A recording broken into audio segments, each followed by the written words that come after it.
രാഹുൽ മാങ്കൂട്ടത്തിന്റെ 2 സ്റ്റാഫുകളെ പ്രത്യേക അന്വേഷണ സംഘം കസ്റ്റഡിയിലെടുത്തു. ഡ്രൈവറെയും ഫോട്ടോഗ്രാഫറെയുമാണ് കസ്റ്റഡിയിലെടുത്തത്. രാഹുലിനായുള്ള തിരച്ചിൽ ഊർജിതമാക്കിയിരിക്കുകയാണ് പോലീസ്.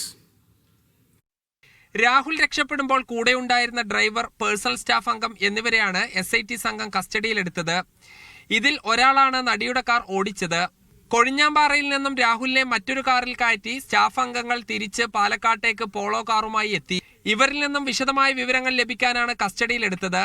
യാത്രയുടെ വിവരങ്ങൾ, എവിടെയാണ് രാഹുൽ നിലവിൽ ഉള്ളത് എന്നിവയായിരിക്കും ചോദിച്ചറിയുക. തങ്ങളുമായി രാഹുൽ ഒരു തരത്തിലും ആശയവിനിമയം നടത്തുന്നില്ലെന്ന് നിലവിലെ ഓഫീസിലുള്ള ജീവനക്കാർ പറയുന്നു.